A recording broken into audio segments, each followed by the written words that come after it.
भारत माता की जय, भारत माता की जय। पाकिस्तानियों को बाहर निकालो, पाकिस्तानियों को बाहर निकालो, पाकिस्तानियों को। पहलगाम के अंदर 26 टूरिस्ट जो वहां पर टूरिस्ट आए हुए थे, उनमें से 26 टूरिस्ट को आतंकवादियों ने कायराना हमला करके धर्म पूछकर मौत की घाट उतारा। वो उनकी शहादत थी देश के प्रति, और देश उस शहादत को कभी नहीं भूलेगा।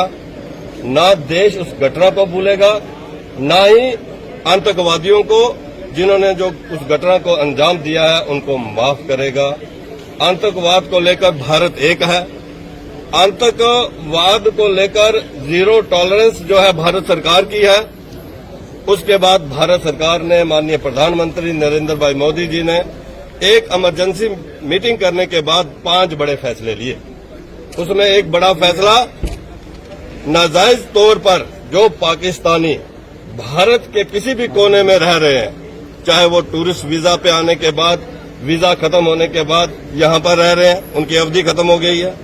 हेल्थ वीजा पे आए, 2 महीने के लिए आए लेकिन 2 साल हो गए हैं तो यहां रह रहे हैं, या लॉन्ग टर्म वीजा जो है अप्लाई किया है और वीजा किसी कारण नहीं मिला है, ऐसे या और भी किसी कारण से इल्लीगल तरीके से जो पाकिस्तानी भारत के अंदर रह रहे हैं, जम्मू कश्मीर के अंदर रह रहे हैं, उनको आइडेंटिफाई करके वापस पाकिस्तान भेजा जाए। ये एक बड़ा फैसला था। जम्मू कश्मीर के अंदर भी बड़े ऐसे पाकिस्तानी जो इल्लीगल तरीके से पिछले कई वर्षों से जम्मू कश्मीर के अलग अलग जिलों के अंदर रह रहे थे, उनको भी आइडेंटिफाई किया गया। उनको भी जो है पाकिस्तान जो है भेजा जा रहा है।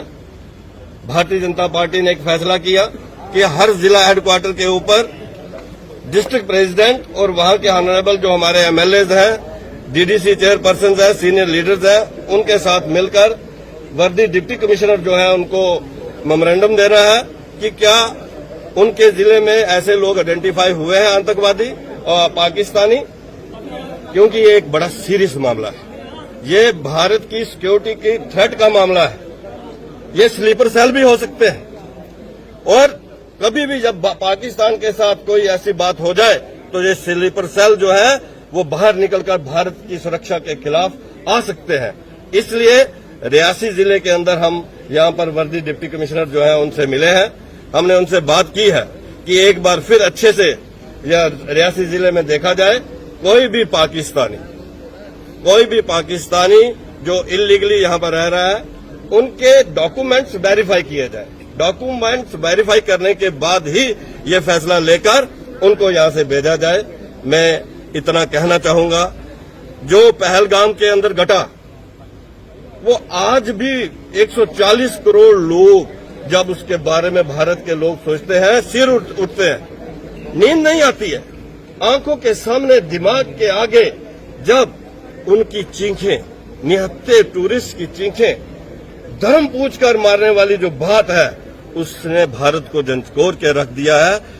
इस घटना को भारत कभी नहीं भूलेगा, और आतंकवादियों को जिन्होंने ये इस घटना को अंजाम दिया है, उनकी कफन पर आखिरी कील जो है वो साबित होगा।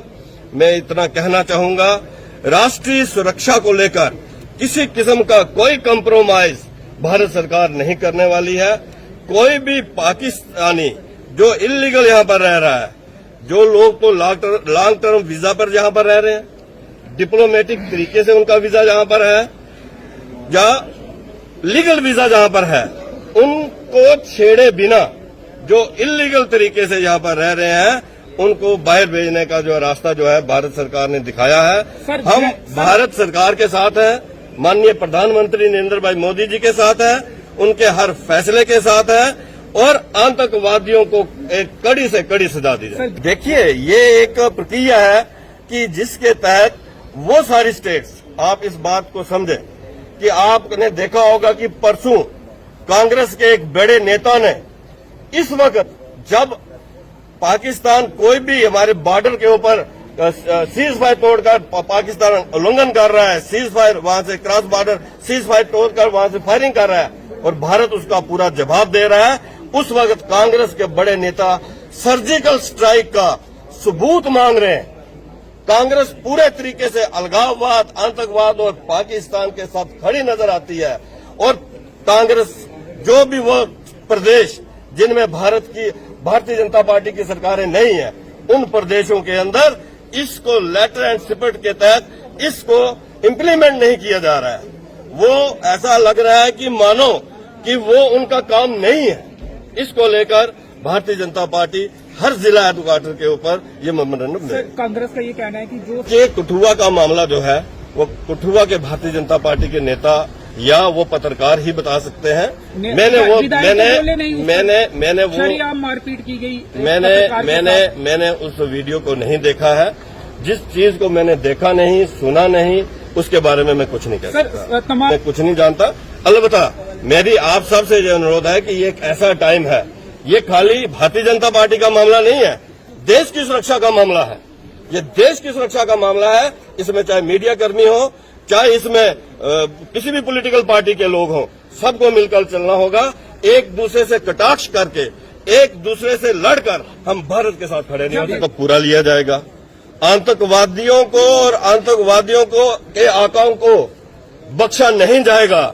उनको इस भूल की, इस घटना की भरपूर जो है उनको सजा मिलेगी।